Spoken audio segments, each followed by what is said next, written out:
Planetary Society India Center for Space Medicine ఆధ్వర్యంలో ఈరోజు ఈ ప్రెస్ మీట్ జరగబోతా ఉంది. ఈరోజు 20వ తేదీ జూన్ 2020. సో మనందరికి తెలుసు ఒక అద్భుతమైన ఖగోళ సంఘటన మనకి రేపు సంభవించబోతోంది. అనగా 21 జూన్ 2020న మనకి ఒక వలయాకార సూర్యగ్రహణం దీన్ని యాన్యులర్ సోలార్ ఎక్లిప్స్ అంటారు అన్నమాట. సో ఇప్పటికే దీని మీద నేను యూట్యూబ్లో వాటిలో వీడియోస్ మనం చూస్తూ ఉన్నాం. అది కంకణ సూర్యగ్రహణం అని, ఇంకా చూడమని సూర్యగ్రహణం, రకరకాల పేర్లతో పిలుస్తూ ఉన్నాం. సో అవన్నీ కూడా మనం పట్టించుకోవడానికి ఆస్కారం లేదు. ఎందుకంటే శాస్త్రీయంగా చూసినట్లయితే ఈ యొక్క గ్రహణాన్ని మనము వలయాకార సూర్యగ్రహణంగా పిలుస్తాం. సైంటిఫిక్గా చూసినట్లయితే వలయము అంటే మీకు తెలుసు, ఇలా ఎలా అయితే శనిగ్రహానికి మీకు వలయాలు ఉంటాయో, ఆర్ ఇంకా మనకి అర్థమయ్యే భాషలో మనం నార్మల్ లాంగ్వేజ్లో చెప్పుకోవాలి అంటే కంకణం, ఒక ఉంగరము లేదా ఒక బ్యాంగిల్ లాగా మనకు ఉంటుందన్నమాట. కాబట్టి దీన్ని యాన్యులర్ సోలార్ ఎక్లిప్స్ అని అంటారు. సో దీన్ని యాన్యులర్గానే అంటే దీన్ని వలయాకారంగానే మనం రాయాలి. అయితే ఇది వలయాకారం మనకి నార్త్ ఇండియాలో ఉంది. మన దగ్గరికి వచ్చేవారికి అంటే దేశంలో చాలా వరకు కూడా ఇది పాక్షికంగా కనిపిస్తుంది. అంటే మీరు రాసేటప్పుడు ఈ వలయాకార సూర్యగ్రహణం కానీ కొన్ని ప్లేసెస్లో మాత్రమే. కానీ మన ఒకవేళ దేశవ్యాప్తంగా మన రాష్ట్రాలు కానీ ఎవరిని తీసుకుంటే అది మనకి పాక్షికంగా కనిపిస్తుంది. ఆ వివరాలు నేను మీకు కొద్దిసేపట్లో చెప్తాను. మొదటగా ఈ వేదిక మీద ఉన్న పెద్దలందరినీ మనం పరిచయం చేసుకుందాం. సో నా రైట్ సైడ్లో ప్రొఫెసర్ డాక్టర్ కె వెంకటేశ్వర గారు ఉన్నారు. Sir chemistry professor. మీరు ఈ కెమిస్ట్రీ టెక్స్ట్ బుక్స్ మీరు స్టేట్ సిలబస్ మీరు చూస్తే సార్ పేరు మీకు కనిపిస్తుంది అందులో. అదే కాకుండా నా లెఫ్ట్ సైడ్లో డాక్టర్ విజయభాస్కర్ గారు ఉన్నారు. వారు chairman clinical trials and ethic committee. ఈ మధ్య మనం చూస్తూ ఉన్నాం సార్స్, ఇది ఎప్పటి నుంచి అయితే SARS-CoV-2 వైరస్ వచ్చింది, సార్ కనిపిస్తూ ఉన్నారు, మాట్లాడుతూ ఉన్నారు. అదే కాకుండా మా లెఫ్ట్ సైడ్లో డాక్టర్ నతనల్ గారు, sir physics professor.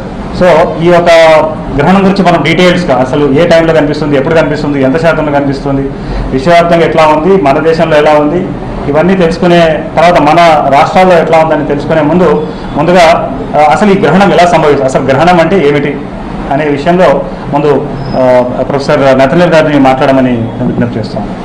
Okay, good morning you all. My name is Nathaniel. ఇది గడపన ఒక్క నిమిషం. డిగ్రీ కాలేజ్ ఆఫ్ సైన్స్లో HODగా చేశారు. పోస్టర్స్ సహకరించడానికి మా మిత్రులు కూడా ఉన్నారు. పోస్టర్స్ మనకి ముందు పోస్టర్ రిలీజ్ చేసేద్దాం. మీకు అందరికీ ఇవ్వండి, వాళ్ళ నంబర్ తీసుకోండి. ముందు ఒక పోస్టర్ రిలీజ్ వీళ్ళు కంప్లీట్ చేయండి. తర్వాత డీటెయిల్గా మనం అలా మీరు మధ్యలో వెళ్ళిపోవాలంటే వెళ్ళిపోవచ్చు. చెప్తున్నారు కదా చేయబోతోంది. అయితే ఎక్కడైతే ఈ నార్త్ ఇండియాలో కొన్ని ప్లేసెస్ ఉన్నాయో ఆ ప్లేసెస్లో మీకు ఈ విధంగా లెఫ్ట్ సైడ్లో ఉన్నట్టుగా మీకు ఆకాశంలో కనిపిస్తుంది, వలయం లాగా మీకు కనిపిస్తుంది.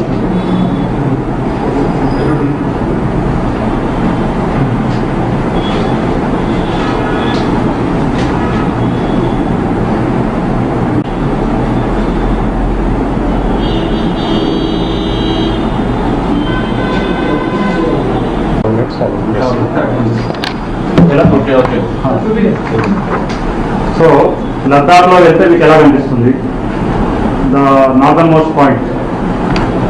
తర్వాత ఇక్కడ మీకు ఔరంగాబాద్ వెస్టర్న్ కార్నర్, అది తర్వాత వచ్చేసేసి దిబ్రూగఢ్, ఇది వెస్టర్న్ కార్నర్ ఆఫ్ ఇండియా. తర్వాత కన్యాకుమారి. మా సూర్యుడు ఎలా కనిపిస్తాడు అనేది ఈ వీడియోలో మీకు. ఇవన్నీ కూడా నేను వలయాకారంగా కనిపిస్తుంది గ్రామం, మిగతా అంతా కూడా పాక్షికంగా కనిపిస్తుంది. సో ఇది డీటెయిల్గా మనం ఎక్స్ప్లెయిన్ చేద్దాం. అది చంద్రుడు అడ్డంగా పోయిన తర్వాత మళ్ళీ వెలుగు వస్తుంది. ఈ మధ్యకాలం కప్పివేయబడ్డ సమయాన్ని మనం సూర్యగ్రహణం అంటాం. ఈ సూర్యగ్రహణం జరిగేటప్పుడు సూర్యోదయం అయినప్పుడు కొంచెం వెలుగు, ఇంకా మళ్ళీ 9 గంటలకు ఇంకా ఎక్కువ, 12 గంటలకు హైయెస్ట్ ఎక్కువ వెలుగు ఉంటుంది. ఈ గ్రహణం పట్టేటప్పుడు అకస్మాత్తుగా చీకటిలాగా సంభవించి మళ్ళీ అకస్మాత్తుగా వెలుగు వస్తుంది. కాబట్టి కంటి రెటీనా దాన్ని తట్టుకోవడం కొంచెం ఇబ్బంది అవుతుంది. కాబట్టి దాన్ని డైరెక్ట్గా చూడొద్దు. ఎట్ ఏ టైం సూర్యకిరణాలు, దాంట్లో ఉండే కాస్మిక్ రేస్, అతి నీళ్ళ లోహిత కిరణాలు, ఇన్ఫ్రారెడ్ రేస్, ఇంకా అది కాకుండా ఆల్ఫా బీటా గామా రేస్ కూడా దాని నుంచి విడుదలవుతాయి. కాబట్టి దాన్ని డైరెక్ట్గా చూడకుండా ఆ లెన్స్లో చూసేదంటే బాగుంటుందని మీకు ఈ సందర్భంగా తెలియజేస్తాను. ఈ ఫిల్టర్డ్ గ్లాసెస్, ఇది డీటెయిల్స్ రఘునందన్ సార్ చెప్తారు. ఇంకా చంద్రుడు అడ్డం వచ్చేటప్పుడు, ఇది చంద్రుడు అనుకోండి, ఈ అంచుల వెంబడి సూర్యకిరణాలు పోయేటప్పుడు దానికి తాకి అక్కడున్న కొన్ని మార్పుల ద్వారా భూమిని చేరుకుంటున్నాయి. కాబట్టి సాధారణంగా వచ్చే కిరణాలతో కన్నా భిన్నంగా కొన్ని కిరణాలు అదనంగా భూమిని చేరే అవకాశం ఉంది. కాబట్టి జాగ్రత్తగా ఉండాలి. ఇంకా కొంతమంది, ఇది స్వామి సోమయాజులు గారు ఏమని చెప్పినారంటే, ఈ కరోనా ఈ సూర్యగ్రహణంతో అయిపోతుంది అని చెప్తున్నారు. సరే, ఈరోజు పేపర్లో వచ్చింది. అయితే ఆయన దాంట్లో కొంచెం ఒక 0.01% నిజం కూడా ఉంది. ఎందుకంటే సాధారణంగా వచ్చే కిరణాలు కాకుండా కొన్ని మార్పులతో కిరణాలు భూమికి వస్తున్నాయి. ఆ కిరణాలతో కరోనా కణం చనిపోవచ్చు కూడా, కానీ అది 100% కాదు. కాబట్టి సూర్యగ్రహణం రేపు సంభవిస్తుంది 10 నుంచి 3 మధ్యలో, దీన్ని గమనించవచ్చు. మిగతా రఘునందన్ సార్ కంటిన్యూ చేస్తాను. ఓకే, అదేనండి. ఇప్పుడు ఏమవుతుందంటే నేను చెప్తాను. అది న్యూస్ పేపర్, ఆయన న్యూక్లియర్ ఫిజిక్స్ ప్రొఫెసర్ అని చెప్పేసి వస్తా ఉంది. సార్ ఇప్పుడు కరోనా ఇష్యూలో కూడా మాట్లాడుతున్నారు. సో దాన్ని సార్ ఇట్లా ఇది నాకు ఎక్స్ప్లెనేషన్ అప్పుడు అవసరం ఉంటుంది. ఓకే, ఇది మీకు రిలీజెస్, ఈ రిలీజెస్ మీకు వచ్చినాయి కదండి. Okay right. ఫ్రెండ్స్, ముఖ్యంగా ఈ సూర్యగ్రహణం గురించి మాట్లాడుకునేప్పుడు మన పాత అనుభవాలు ఎట్లా ఉన్నాయి ఇప్పటికి కూడా జస్ట్ 2 నిమిషాల్లో చూద్దాము. మనిషి ఎప్పుడు కూడా పరిశీలన చేస్తూ ఉంటాడు, కానీ దానికి కారణాలు మొదటి రోజుల్లో తెలియవు, తర్వాత ప్రయోగాల ద్వారా తెలుసుకుంటూ ఉంటాడు. మొదట్లో ఏదో రాహువు కేతువు ఇవి వచ్చి సూర్యుడిని చంద్రుడిని మింగేస్తున్నాయి అనే అపోహలో ఉండేవాళ్ళు. ఒక్కసారి ఈ కిరణాల్లో మార్పులు వీటి వలన వాళ్ళు ఏదో ఊహించుకుని ఈ మొర్రి లాంటివి వస్తాయని, గ్రహణం టైంలో భోజనాలు చేయకూడదని, తర్వాత బయటకు వెళ్ళకూడదని, ఇలాంటి మూఢనమ్మకాలు, తర్వాత ఏది వండుకున్నా కూడా దానిలో మన గరిక వేసి వండుకోవాలని, ఇలాంటి కొన్ని మూఢనమ్మకాలకి లోనయ్యారు. తెలియనప్పుడు మనిషికి ఎలాంటి మూఢనమ్మకాలు ఉన్నప్పటికీ కూడా ఒకసారి శాస్త్రపరంగా మనం ప్రాక్టికల్గా ప్రయోగపూర్వకంగా చూసిన తర్వాత, నిజాలు తెలిసిన తర్వాత ఇంకా వాటిని పట్టుకుని వెళ్ళాడాల్సిన అవసరం లేదు, వాటి వలన ఉపయోగం కూడా లేదు. కాబట్టి ఆ పాత విషయాలన్నీ వదిలేయాల్సిన అవసరం ఉంది. పర్టికులర్గా మనము గ్రహణం టైంలో ఎలాంటి భోజనం చేసినా ఇబ్బంది ఉండదు, లేకుంటే మనం బయట తిరుగుతున్నా ఇబ్బంది లేదు. కాకపోతే ఏమిటంటే ఈ సూర్యగ్రహణం అప్పుడు కొంచెం జాగ్రత్తగా ఉండాల్సిన అవసరం ముఖ్యంగా ఏంటంటే, ఎప్పుడు కూడా సూర్యుడిని అసలు మనం వచ్చేప్పుడైతే డేలో మనం చూడటానికి వీలు కాదు. ఎందుకంటే అవి అంత తీక్షణంగా ఉంటాయంటే మనం దాని వంక చూసే ముందే కళ్ళు మూసేస్తాము. మూయకుండా ఎవరైనా పొరపాటును చూసినట్లయితే అది పిచ్చి తప్పితే వేరే ఉండదు. డెఫినెట్గా యూవీ రేస్ ఇవి కూడా కొంత ప్రభావాన్ని చేస్తాయి, చాలా ఇబ్బంది వస్తుంది. అలాంటిది గ్రహణం టైంలో ఏమవుతుంది, సూర్యగ్రహణమే చూసినట్లయితే భూమికి సూర్యుడికి మధ్యలో చంద్రుడు అడ్డం వస్తాడనే విషయం మనకు తెలుసు. నిజానికి ఒక మంత్లో 2 to 5 times కూడా ఇలాంటివి వచ్చే అవకాశాలు ఉన్నప్పటికీ కూడా పూర్తి సూర్యగ్రహణం రావాలి అంటే కొన్ని సంవత్సరాలు పడుతుంది. దీనికి కారణం చంద్రుడు తిరిగే ఆర్బిట్ యొక్క యాంగిల్లోనూ, అదేవిధంగా భూమి తిరిగే ఆర్బిట్ యొక్క యాంగిల్లోనూ డైరెక్ట్గా ఫ్లాట్గా తిరగకుండా ఒక 5 degrees తేడా ఉంటుంది. కాబట్టి దీని మూలాన మనకి గ్రహణాలు పూర్తిగా రెగ్యులర్గా ఎవ్రీ టైం రావు. ఇక్కడ గ్రహణం వచ్చినప్పటికీ కూడా పూర్తి సూర్యగ్రహణం వచ్చినప్పుడు కూడా అది మ్యాక్సిమం 7 minutes మాత్రమే ఉంటుంది. 7 minutes 40 seconds వరకు ఉంటుంది అని ప్రయోగపూర్వకంగా వీళ్ళు అబ్జర్వ్ చేశారు. ఇక ఈ ప్రాసెస్ ఒక గంట సేపు పడుతుంది. ఎందుకంటే చంద్రుడు మూమెంట్ని బట్టి, చంద్రుడు సూర్యుడిని కవర్ చేసే విధానాన్ని బట్టి అది గంట, ఇంకొంచెం ఎక్కువ టైం కూడా పట్టే అవకాశం ఉంటుంది. ఈ విధంగా సూర్యుడికి చంద్రుడు అడ్డం రావడం మూలాన, భూమి మీద సూర్యకాంతి పడకపోవడం మూలాన మనకి సూర్యగ్రహణం జరుగుతుంది. తర్వాత ఈ గ్రహణం జరిగేటప్పుడు నిజంగా గ్రహణాలు మనకు ఒక విధంగా చాలా అదృష్టం. ఎందుకంటే ఆ గ్రహణాల టైంలోనే సూర్యుడి యొక్క బాహ్య వాతావరణం ఏమి ఉన్నది అనే విషయం తెలుసుకోవడానికి వీలుంటుంది. అక్కడి నుంచి వచ్చిన రేస్ని బట్టి మనకి హీలియంని, హైడ్రోజన్ని డిటెక్ట్ చేయటం జరిగింది.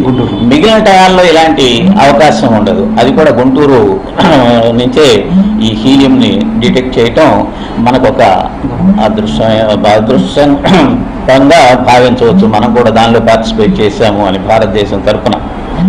ఇక ఈ గ్రహణాల గురించి మనం ప్రజలకు ముఖ్యంగా చెప్పాల్సింది ఏమిటి అంటే, వీటి వలన ఎలాంటి ఇబ్బంది లేదు. సూర్యకిరణాలు మాత్రం గ్రహణం టైంలో సడన్గా ఒక్కసారి వచ్చినప్పుడు అందులో యూవీ రేస్ ఉంటాయి కాబట్టి డైరెక్ట్గా చూడాల్సిన అవసరం లేదు. వాటిని ఫిల్టర్స్ పెట్టుకుని చూసే అవకాశాన్ని కొన్ని స్పెషల్ ఫిల్టర్స్ తయారు చేశారు, వాటితో చూస్తారని మన వాళ్ళు తర్వాత చెప్తారు.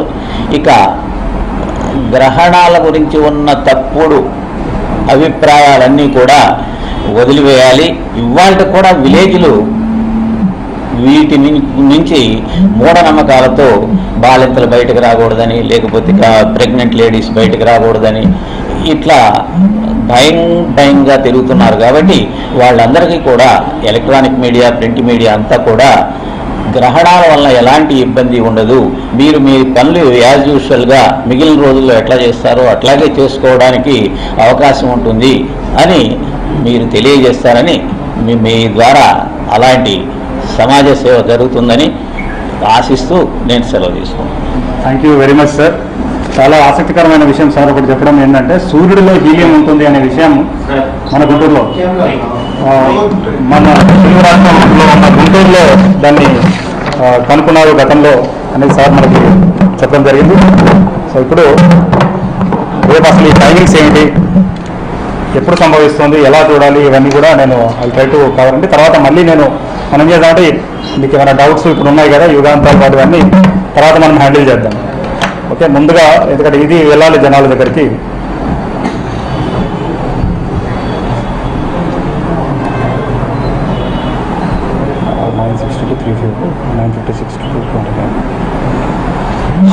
సో మిత్రులారా, మనకి రేపు ఖగోళంలో ఒక అద్భుతమైన సంఘటన జరగబోతూ ఉంది. అదేమిటి అంటే వలయాకార సూర్యగ్రహణం. మనందరికీ తెలిసిన విషయమే. ఈ యొక్క భూమి సూర్యుడి చుట్టూ తిరుగుతూ ఉంటుంది, అదేవిధంగా చంద్రుడు భూమి చుట్టూ తిరుగుతూ ఉంటుంది. అలా ఒకనొక సమయంలో అంటే రేపు ఏం జరగబోతోంది అంటే, ఈ యొక్క సూర్యుడు చంద్రుడు భూమి ఒకేసారి రేపులోకి వస్తూ ఉన్నాయి. ఎలా వస్తున్నాయి అంటే, ఈ యొక్క సూర్యుడికి భూమికి మధ్య మనకి చంద్రుడు అడ్డంగా వస్తున్నాడు అన్నమాట. సో దీనివల్ల ఏమవుతుంది అంటే, మనకి ఈ యొక్క సూర్యుడు వెలుగు భూమి మీద చేరకపోవడం వల్ల మనకి భూమి నుంచి చూసినప్పుడు ఈ సూర్యుడిని ఏదో కప్పేసినట్టుగా మనకు అనిపిస్తుంది. ఒక్కసారి మనం టైమింగ్స్ చూసుకున్నట్లయితే విశ్వవ్యాప్తంగా కనుక మనం చూస్తే ఈ భూమి మీద ఈ యొక్క ముందు టైమింగ్స్ మనం చూసుకున్నట్లయితే ఈ యొక్క గ్రహణం మొత్తం కూడా 9 గంటల 16 నిమిషాల నుంచి మొదలుకొని 3 గంటల 4 నిమిషాల వరకు ఉంటుందండి. విశ్వవ్యాప్తంగా మనం చూసుకున్నట్లయితే 9 గంటల 16 నిమిషాల నుంచి 3 గంటల 4 నిమిషాల వరకు ఉంటుంది. అదేవిధంగా మన భారతదేశంలోకి వచ్చినట్లయితే, భారతదేశంలో మీరు ఏ ప్రాంతానికి వెళ్ళినా కూడా ఏదైనా ఒక ప్రాంతంలో మీరు చూస్తే అక్కడ మన భారతదేశంలో ఇది 9 గంటల 56 నిమిషాల నుంచి మొదలుకొని 2 గంటల 29 నిమిషాల వరకు ఉంటుందండి. మన భారతదేశంలో ఈ వలయాకార సూర్యగ్రహణం 9 గంటల 56 నిమిషాల నుంచి మొదలుకొని 2 గంటల 29 నిమిషాల వరకు మనకి సంభవిస్తుందన్నమాట. అయితే మొదటగా ఈ యొక్క గ్రహణాన్ని మన భారతదేశంలో గుజరాత్లో ద్వారకాలో ఉన్న ప్రజలు మొదటగా చూస్తారు. అక్కడ వారికి 9 గంటల 56 నిమిషాలకే కనిపిస్తుంది. వెరాజ్ మన భారతదేశంలో చివరిగా గ్రహణాన్ని చివరి వరకు చూసేవారు కనుక తీసుకున్నట్లయితే వారు దిబ్రూగఢ్లో ఉన్న ప్రజలు ఇది 2 గంటల 29 నిమిషాల వరకు వారు చూస్తారన్నమాట. అంటే అక్కడ ఏమవుతుంది, గ్రహణం లేటుగా స్టార్ట్ కావడం, లేటుగా ఎండ్ అవుతుంది. సో ఇప్పుడు మనం తెలుసుకుంది ఏంటంటే విశ్వవ్యాప్తంగా పరిస్థితి ఎట్లా ఉంది, మన భారతదేశంలో మొదటగా ఎవరు చూస్తారు అండ్ లాస్ట్ ఎవరు చూస్తారని. అదే కాకుండా కేరళలో కన్యాకుమారిలో ఉన్న ప్రజలేమో ఈ గ్రహణాన్ని 1 గంటల 15 నిమిషాల వరకే చూస్తారు. దేశం మొత్తంలో కూడా మీకు అందరికన్నా ముందు ఈ గ్రహణము ఫస్ట్గా చూసేదేమో ద్వారకాలో ఉన్న ప్రజలు, చివరిగా చూసేవారేమో దిబ్రూగఢ్ అస్సాంలో ఉన్న ప్రజలు, వారు చివరిగా చూస్తారు. వెరాజ్ ఈ గ్రహణం మొదటగా అందరికన్నా ముందు అయిపోయేది కన్యాకుమారిలో ఉన్న ప్రజలకి. సో మన రాష్ట్రం వరకు వచ్చినట్లయితే ఈ యొక్క గ్రహణం అంటే ఈ 2 తెలుగు రాష్ట్రాలు తీసుకుంటే ముందు తెలంగాణ మనం తీసుకుందాం. తెలంగాణ హైదరాబాద్ లొకేషన్గా మనం తీసుకున్నట్లయితే ఈ తెలంగాణలో మనకి ఈ యొక్క గ్రహణం ఈ వలాకార సూర్యగ్రహణం మన రాష్ట్రంలో 10 గంటల 15 నిమిషాలకు మొదలుకుంటుందండి. రేపు 10 గంటల 15 నిమిషాల నుంచి మొదలుకొని 1 గంటల 44 నిమిషాల వరకు మనకి ఈ గ్రహణం యొక్క మనకి ఆకాశంలో కనిపిస్తుంది. అదేవిధంగా ఆంధ్రప్రదేశ్ కనుక మనం తీసుకున్నట్లయితే అంటే విజయవాడగా బేస్గా తీసుకుంటే అక్కడ మీకు ఈ గ్రహణము 10 గంటల 21 నిమిషాల నుంచి మొదలుకొని 1 గంట 49 నిమిషాల వరకు ఉంటుంది. సో ఒక్కసారి నేను మళ్ళీ మీకు సమరైజ్ చేస్తాను. విశ్వవ్యాప్తంగా ఈ యొక్క సూర్యగ్రహణము ఈ వలాకార సూర్యగ్రహణం 9 గంటల 16 నిమిషాలకు మొదలుకొని 3 గంటల 4 నిమిషాల వరకు ఉంటుంది. మన భారతదేశం వరకు వచ్చినట్లయితే 9 గంటల 56 నిమిషాల నుంచి 2 గంటల 29 నిమిషాల వరకు ఈ గ్రహణం మనకు సంభవిస్తుంది. అదేవిధంగా ఇది మన రాష్ట్రంలోకి వచ్చినట్లయితే తెలంగాణలో మొదటిగా తీసుకుంటే 10 గంటల 15 నిమిషాల నుంచి మొదలుకొని 1 గంట 44 నిమిషాల వరకు ఉంటుంది. అదేవిధంగా విజయవాడ ఆంధ్రప్రదేశ్లో మనం తీసుకుంటే 10 గంటల 21 నిమిషాల నుంచి మొదలుకొని 1 గంట 49 నిమిషాల వరకు ఉంటుందండి.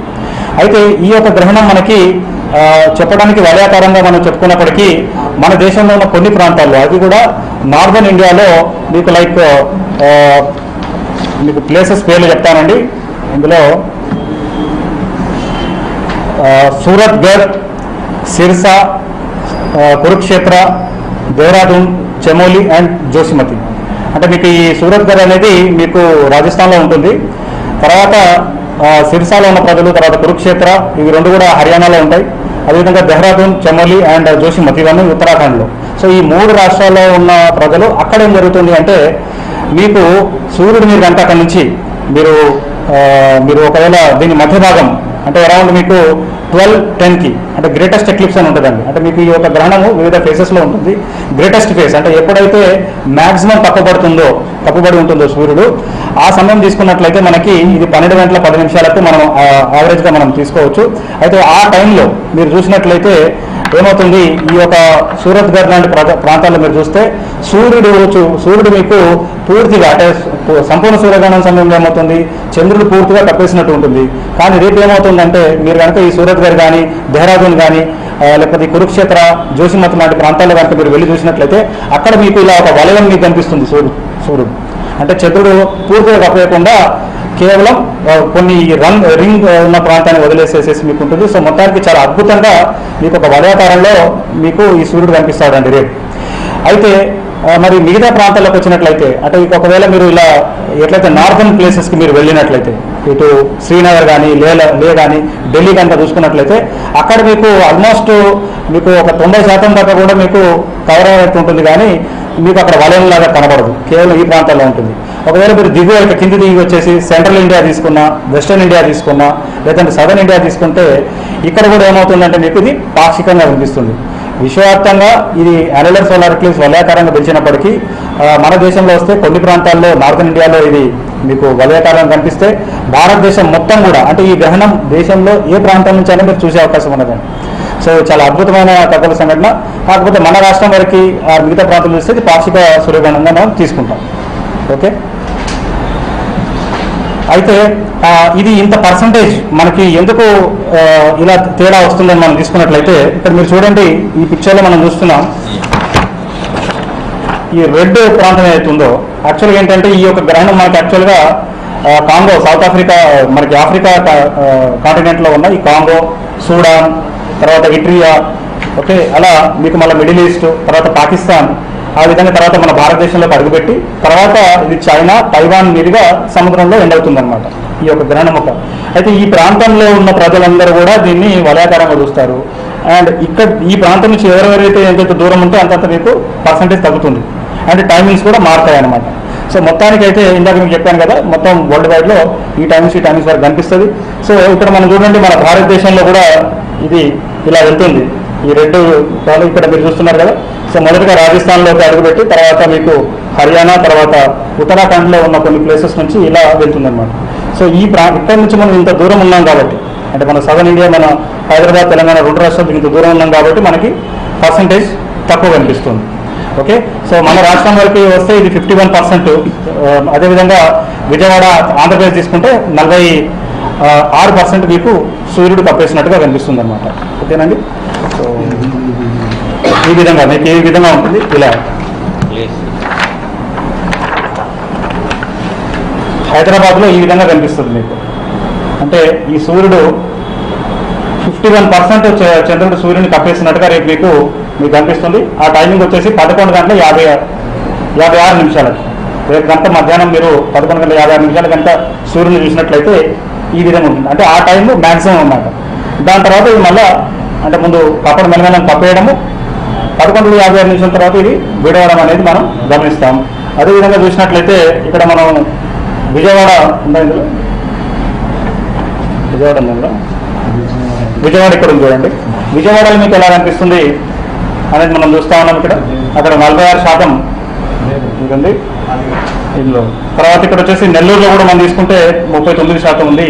ఈ విధంగా మొత్తం భారతదేశం మొత్తం కూడా ఇలా ఉంటుంది. తర్వాత ఇక్కడ చూడండి నార్త్, సౌత్, ఈస్ట్, వెస్ట్ మనం తీసుకుంటే ఎందుకంటే ఇది లద్దాఖ్లో మీరు ఈ విధంగా మీకు ఆల్మోస్ట్ సూర్యుడు ఇలా ఈ విధంగా మీకు కనిపిస్తుంది అక్కడ. తర్వాత ద్వారకా ఇక్కడ చూడండి, తర్వాత భోపాల్, దిబ్రూగఢ్ అండ్ కన్యాకుమారి. సో కన్యాకుమారిలో చాలా స్వల్పంగా మీకు అక్కడ అంటే కేవలం 21% సూర్యుడు మీకు కవర్ అయినట్టుగా మీకు కన్యాకుమారిలో మీకు కనిపిస్తుంది అన్నమాట. సో మిగతా కూడా అంటే ఇదంతా కూడా ఏంటంటే మనం ఎలా అయితే దూరం వస్తుంటాము. అండ్ వెరాజ్ మీరు ఇందాక చెప్పాను కదా, సూరత్గఢ్ రాజస్థాన్లో ఉన్న ప్లేసు, హర్యానా, సిర్సా, ఇంకోటి డెహ్రాడూన్లో వెళ్ళినట్లయితే ఈ విధంగా మీకు రేపు కనిపిస్తుంది అన్నమాట. ఓకే, సో మిత్రులారా ఇప్పుడు నేను ఇందాక మీకు టైమింగ్స్ నేను చెప్పడం జరిగింది. అయితే ఈ గ్రహణాలు అనగానే గర్భిణీ స్త్రీలు మీద ఒక అపోహ ఎప్పుడు ఉంటుంది. అందులో పుట్టే పిల్లలకి గ్రహణం మర్రి ఉంటుందని చెప్తా ఉంటారు. అసలు అందులో ఏమైనా వాస్తవం ఉందా అనే అంశాన్ని మనకి డాక్టర్ విజయభాస్కర్ గారు ఇప్పుడు మీకు వివరిస్తారు ఈ న్యూస్లో. తర్వాత అంశాలు కూడా నేను మరోసారి స్ట్రెస్ చేస్తాను. పత్రికా సోదరులకు అలాగే తెలుగు ప్రజలకు నమస్కారం తెలియజేస్తూ మా planetary society of India Raghunandan గారు అలాగే కెమిస్ట్రీ ప్రొఫెసర్, ఫిజిక్స్ ప్రొఫెసర్ వారు ఎక్లిప్స్ గురించి మీకు ఇన్ డీటెయిల్గా చెప్పినారు. ఇప్పుడు నేను యాజ్ ఏ డాక్టర్గా chairman for human research and clinical trials ethics committee, ఇది మేము చేసిన క్లినికల్ ట్రయల్స్ రీసెర్చ్ ద్వారా ప్రతి ఎక్లిప్స్ వచ్చినప్పుడల్లా ఎవరైతే జ్యోతిష్యులు ఒక అపోహలు క్రియేట్ చేశారో ప్రజల్ని, వాటిని ప్రాక్టికల్గా మేము క్లినికల్ రీసెర్చ్ చేసి అది తప్పు అని మేము దాన్ని చేయగలిగాము. ఆ విషయాన్ని మేము ముందు చెప్పడానికి ఇప్పుడు ముందొచ్చాను. ముఖ్యంగా జ్యోతిష్యులు ఏమంటారంటే ఇప్పుడు ప్రెగ్నెంట్ లేడీస్ను బయటికి రావద్దని అంటారు. అసలు ఇట్స్ అబ్సల్యూట్లీ తప్పండి. ప్రెగ్నెంట్ లేడీస్ వంట చేసుకోవద్దు, ప్రెగ్నెంట్ లేడీస్ భోజనాలు చేయొద్దు ఆ టైంలో, ఇలాంటి అపోహలు అబ్సల్యూట్లీ రాంగ్ అండి. ఎక్కడో లక్షల కిలోమీటర్ల దూరం ఉన్న ఒక ఎక్లిప్స్ కింద ఉన్న మానవాళి మీద ఎఫెక్ట్ పడుతుంది అన్నది శుద్ధ అబద్ధం, దాన్ని నమ్మకండి. రెండోది ఐస్ ఎఫెక్ట్, అబ్సల్యూట్లీ ట్రూ. ఆ పాయింట్లో మెయిన్ సైంటిఫిక్గా చెప్పేది ఏంటంటే ఎక్లిప్స్ అన్నప్పుడు యూవీ లైట్ రేస్ కానీ గామా రేస్ కానీ కాన్సన్ట్రేట్గా మనుషుల మీద పడే అవకాశం ఉన్నప్పుడు, ఎప్పుడైతే మీరు ఏదైనా లైట్ కానీ మీరు టార్చ్ లైట్ కానీ లేకపోతే సూర్యరశ్మి లైట్ కానీ మీరు స్కిన్ మీద వేస్తే కాన్సన్ట్రేట్గా అది బర్న్ అయ్యే అవకాశం ఉంటుంది. అలాగే ఎప్పుడైతే ఎక్లిప్స్లో ఏవైతే రేస్ యూవీ లైట్ రేస్ మనకు కాన్సన్ట్రేట్గా వ్యక్తుల మీద పడ్డా, కంటి చూపు మీద డైరెక్ట్ చూస్తూ పడ్డా కానీ దానిలో ఉండే రెటినా డ్యామేజ్ అయ్యే అవకాశం ఉంటుంది. కాబట్టి దాన్ని మీరు టెక్నికల్గా ఆలోచించాలి. మూడోది వంట వండుకోవద్దు, భోజనాలు చేయొద్దు, ఇవన్నీ ప్రాక్టికల్గా అబద్ధాలండి. ఇవన్నీ మనుషుల్ని తప్పుదారిలో పెట్టే విషయాలు కాబట్టి దయచేసి వాటి విషయం కూడా మీరు మంచిగా తినండి. మేము ప్రతి ఎక్లిప్స్ అప్పుడు కూడా అదే టైంలో వంట చేసుకున్నాము, అదే టైంలో భోజనం చేసినాము, ఎవరికి ఏం ఎఫెక్ట్ కాలేదు. ప్రెగ్నెంట్ లేడీస్ని కూడా మేము బయటికి తీసుకొచ్చినాము, ఏం ఎఫెక్ట్ కాలేదు.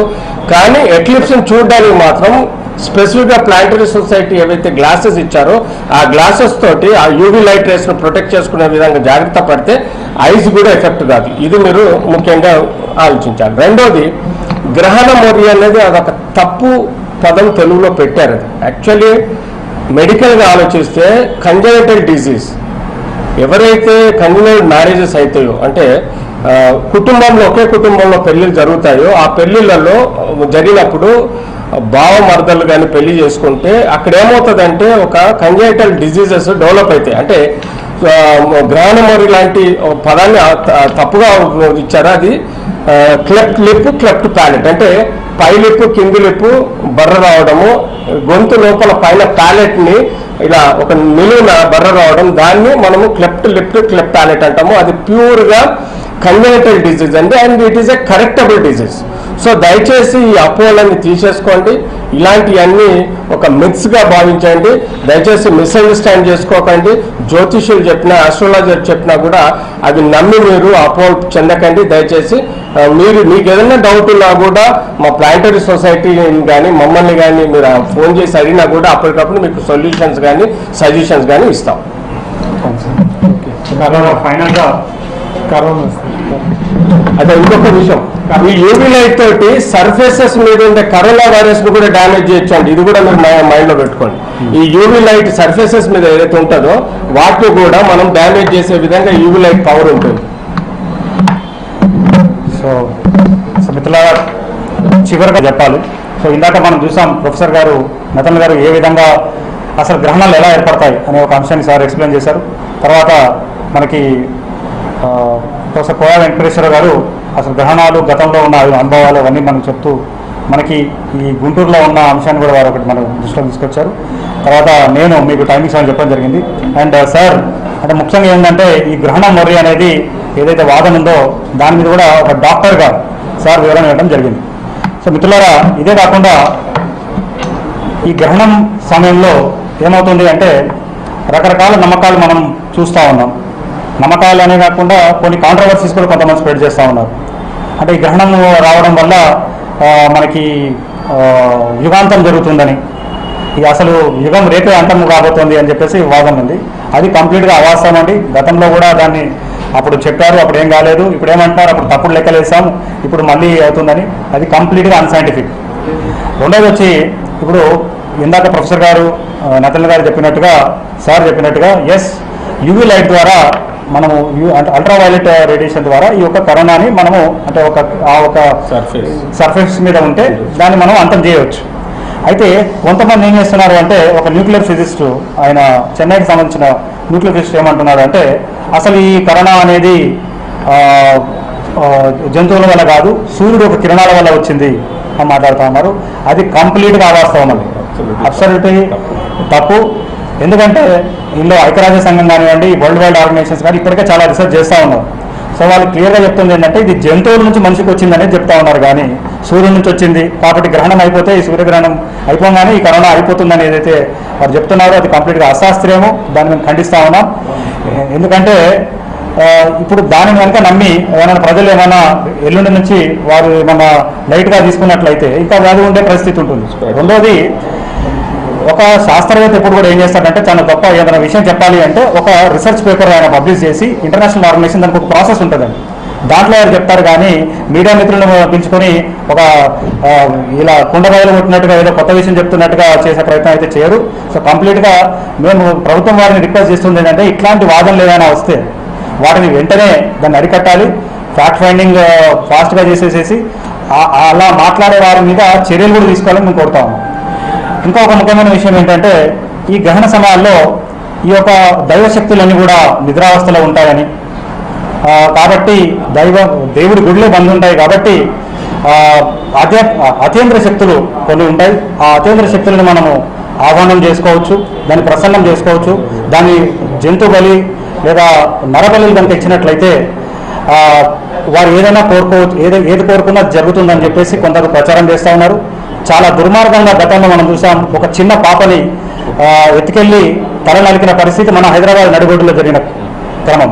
కాబట్టి ప్రభుత్వం వారు మేము రిక్వెస్ట్ చేస్తుంది, ప్రజలను కూడా మేము రిక్వెస్ట్ చేస్తుంది ఏంటంటే మీరు చాలా అప్రమత్తంగా ఉండండి. మీ చుట్టుపక్కల ఎవరైనా ఇట్లాంటి పూజలు వీధులు చేసినట్లయినా లేదంటే ఏదైనా డిఫరెంట్గా మీకు కనిపించినట్లయితే ఇమీడియట్గా పోలీస్ శాఖ వారికి ఇన్ఫార్మ్ చేయాలి. ఈవెన్ ప్రభుత్వం వారు కూడా ఇలా మంత్రాలు తంత్రాలు చేస్తారని ఎవరైతే కొంతమంది అడ్వర్టైజ్మెంట్స్ కూడా మనం టీవీలలో బస్సులలో చూస్తూ ఉన్నాం, వారిని ఎంబడే పీడీ యాక్ట్ వారిని పెట్టి వాళ్ళని అదుపులో తీసుకోవడం లేదా వారికి ఒక గట్టి హెచ్చరిక చేయాల్సిన అవసరం చాలా ఉన్నది. ఫైనల్గా ఒక విషయం ఏంటంటేనండి, సరే మరి శాస్త్రవేత్తలు ఎప్పుడు కూడా ఇందాక మనకి డాక్టర్ గారు చెప్పారు ఏ విధంగా గ్రహణాల వల్ల అసలు ఎట్లాంటి ప్రమాదం మనకు ఉండదని మనకు క్లియర్గా చెప్తున్నప్పటికీ సమాజంలో మనం చూస్తుంది ఏంటంటే చాలా రకాల ప్రచారాలు మనం చూస్తూ ఉన్నాం. అయితే ఇక్కడ ఒక అంశం నేను చెప్పదలుచుకున్నాను. మరి ఈ యొక్క సూర్యగ్రహణం ఏర్పడినప్పుడు ఏదో విషకిరణాలు వస్తాయని వారు మాట్లాడుతూ ఉన్నారు, దానివల్ల ఫుడ్ స్పాయిల్ అవుతుందని చెప్పేసి వాళ్ళు చెప్తా ఉన్నారు. అయితే ఇది కంప్లీట్గా రాంగ్ అని చెప్పేసి మనం ఎన్నోసార్లు చెప్పాము. అదే కాకుండా ప్రజలు కూడా రేపు ఏం చేయొచ్చు అంటే ఫుడ్ని తీసుకెళ్ళి బయట ఒకటి పెట్టండి, ఇంట్లో ఒకటి పెట్టుకోండి, లేదా ఒక వాటర్ గ్లాస్ పెట్టేసేసి గ్రహణం తర్వాత బయట ఉన్న గ్లాస్ని వెళ్ళి మీరు ల్యాబ్లో టెస్ట్ చేసుకోండి, ఇంట్లో ఉన్న గ్లాస్ని మీరు చెక్ చేసుకోండి, మీకు మీరుగానే తెలుస్తుంది. అయితే ఇదంతా పక్కకు పెడితే ఇప్పుడు కరోనా గురించి మాట్లాడాలంటే ఎవరు మాట్లాడాలంటే వరల్డ్ హెల్త్ ఆర్గనైజేషన్ అది ఒక మహమ్మారి అని చెప్పేసి WHO చెప్పింది.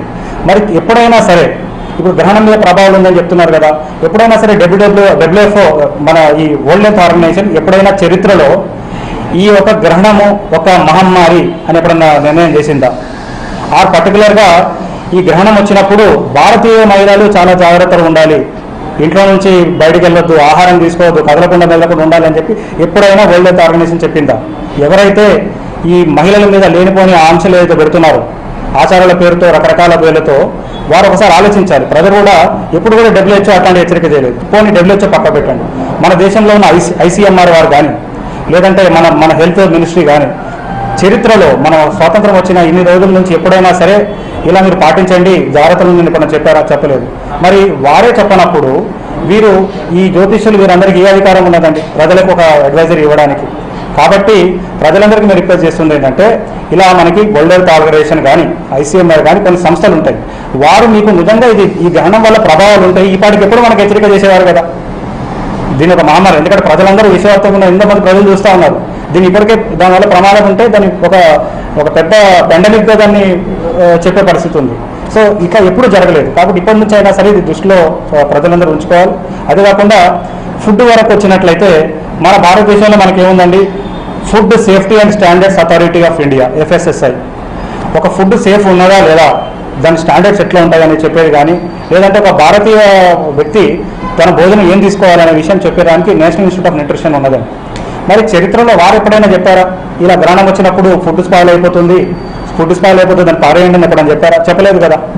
మరి ఇలా శాస్త్రవేత్తలు కానీ మన భారత రాజ్యాంగం ద్వారా ఏర్పడిన సంస్థలు భారతీయ సంస్థలు కానీ ఎప్పుడు చెప్పనప్పుడు ఈ జ్యోతిష పరంగా ఇట్లా ఉంటుంది అట్లా ఉంటుందని ప్రజలు భయాందోళనలకు గురి చేయడం చాలా తప్పు అని మీ ద్వారా మేము చెప్పదలుచుకున్నాం. సో ప్రజలందరూ కూడా ఈ గ్రహణం పట్ల ఉండే అపోహలు ఏవైతే ఉంటే దాన్ని దూరం చేయండి. పర్టికులర్గా ఈ అతీంద్రియ శక్తుల మీద ఈ మంత్రగాళ్ళు ఏవైతే చేతబడిన ఇట్లాంటి కార్యక్రమాలు ఏవైతే చేస్తూ ఉన్నారో దాన్ని అరికట్టాల్సిన అవసరం మనందరికీ ఉంది. అండ్ గ్రహణం ఇప్పుడు ఈ గ్రహణం చూడడానికి మీకు ఇందాక ఎక్స్ప్లెయిన్ చేయడం జరిగింది. సో ఇలా మనకి సోలార్ ఫిల్టర్స్ మీకు ఉంటాయండి. సో ఈ సోలార్ ఫిల్టర్స్ ఏంటంటే ఇలా మనకు ఇలా కంటికి మనం పెట్టుకొని ఇవి మనం చూడాలి. ఓకే, సో ఇది ఇలా మనం చూసినట్లయితే సూర్యుడు యొక్క వెలుగుని ఇది అరికడుతుంది కాబట్టి మనం చూస్తాం. మరి ఈ సోలార్ ఫిల్టర్స్ లేని వారు ఏం చేయాలి? సో వారు ఏం చేయాలి అంటే ఎవరైనా సరే వాళ్ళ దగ్గర సోలార్ ఫిల్టర్స్ కనుక లేకపోతే రేపు గ్రహణ సమయంలో ఇలా ఒక పేపర్ కానీ లేదా ఒక అట్టముక్క కానీ తీసుకోండి, దానికి ఒక హోల్ వేయండి. ఇలా హోల్ వేసి మీ యొక్క వీపు సూర్యుడు వైపు ఉండాలి, సూర్యుని మీరు డైరెక్ట్గా చూడదు. ఇలా ఒక గోడ దగ్గరికి వెళ్ళిపోయి ఇలా హోల్ వేసుకొని మీరు చూసినట్లయితే ఈ హోల్ నుంచి లైట్ వెళ్ళి అక్కడ గోడ మీద పడుతుంది, అదొక బింబం ఏర్పడుతుంది. సో ఆ బింబము మీరు ఇలా కవర్ అవుతున్నట్టు వీడుతున్నట్టుగా చూడొచ్చు. అంటే మీరు ఒకవేళ మీ దగ్గర సోలార్ ఫిల్టర్ కనుక లేకపోతే ఇండైరెక్ట్ మెథడ్ అని అంటారండి, పిన్ హోల్ కెమెరా అని మీరు ఇంటర్నెట్లో కొడితే కనుక మీకు దొరుకుతుంది. ఆర్ సింపుల్గా మీకు నార్మల్ భాషలో మీకు చెప్పేది ఏంటంటే ఇలా ఒక పేపర్ లాంటిది అట్టముక్కని తీసుకొని ఇలా పెట్టేసుకొని లేదా ఒక స్టాండ్కి ఇలా పెట్టండి, దానికి ఒక హోల్ వేయండి. మీరు చూడాల్సింది ఏంటంటే ఈ సూర్యుడు వెలుగు అందులో నుంచి వెళ్ళి అక్కడ గొడవ పడాలి. సో ఆ బింబం మీరు చూస్తే అది కప్పేసినట్టుగా చాలా అద్భుతంగా కనిపిస్తుంది. లేదా ఏదైనా చెట్టు కిందికి మీరు వెళ్ళిపోయినా ఈ చెట్టు ఆకుల మధ్యలో ఉన్న గ్యాప్ నుంచి వచ్చే వెలుగులో కూడా మీరు ఇది ఇలా కప్ప వేయడం చూస్తారు. కాబట్టి ఇది ఒక చాలా అద్భుతమైన ఖగోళ సంఘటన. అయితే ఈ కథలు ఇలా గ్రహణం ఏర్పడిన తర్వాత ఈ గ్రహణం ఏర్పడడం వల్ల ప్రకృతి వైపరీత్యాలు వస్తాయి, భూకంపాలు వస్తాయి, ఫ్లడ్స్ వస్తాయి, తుఫాన్లు వస్తాయి అని చెప్పి కూడా మాట్లాడుతూ ఉన్నారు. సో మిత్రులారా, ఈరోజు చాలా క్లియర్గా సైన్స్ ఎక్స్ప్లెయిన్ చేస్తూ ఉంది. భూకంపాలు ఎలా వస్తాయి అనే దానికి మనకి ఈరోజు చాలా క్లియర్గా సైన్స్ ఎక్స్ప్లెయిన్ చేస్తూ ఉంది. అది భూపొరలో ప్లేట్ టెక్టానిక్ మూమెంట్ అని అంటారు అన్నమాట. సో దానివల్ల మనకు భూకంపాలు వస్తాయి, కానీ ఈ సూర్యగ్రహణం వల్ల వస్తుందని చెప్పడం చాలా అవాస్తవం. ఇంకా చెప్పాలంటే ఇప్పుడు మనందరం కూర్చున్నాం, ఇప్పుడు మనం ఒకవేళ తవ్వుకుంటూ భూమి లోపలికి వెళ్ళగలిగితే అక్కడ మీరు ఏం చూస్తారు? భూమి కంపిస్తున్నట్టుగా చూస్తారు. అది 2.5 మ్యాగ్నిట్యూడ్ ఉంటుంది. ఒకవేళ అది 4 మ్యాగ్నిట్యూడ్ వచ్చినప్పుడు ఈ గోడలు కలిగినట్టుగా 5 మ్యాగ్నిట్యూడ్ ఇలా మీకు ఉంటుంది. సో భూమి ఎప్పుడు కూడా కంపిస్తూనే ఉంది. సో ఖచ్చితంగా ఈ గ్రహణం ఏర్పడంగానే భూమి కంపిస్తుందని చెప్పడం అనేది కంప్లీట్గా అవాస్తవం. తర్వాత ఈ గ్రహణం వల్ల సైక్లోన్స్ వస్తాయి, యుగానే అంతమైపోతుంది, ఇది కూడా కంప్లీట్గా అవాస్తవం. ఎందుకంటే సైక్లోన్స్ ఎట్లా వస్తాయి, అల్పపీడన ద్రోణి ఎలా మీకు సముద్రంలో ఏర్పడుతుంది, ఈరోజు సైన్స్ చాలా క్లియర్గా చెప్తున్నది. కానీ అర్థం లేకుండా అవాస్తవాలన్నీ కూడా కలగలిపి ఇది ఏదో జరుగుతుందని చెప్పడం అనేది జరుగుతూ ఉంది. సో మొత్తానికి planetary society India centre for space medicine ద్వారా మేము రిక్వెస్ట్ చేస్తుందంటే ఈ యొక్క సంఘటన, ఈ యొక్క ఖగోళ అద్భుతంగా మనం తీసుకోవాలి, మనందరం కూడా దీన్ని వీక్షించాలి, విద్యార్థులను రేపటి శాస్త్రవేత్తలుగా మనం తీర్చిదిద్దాలి.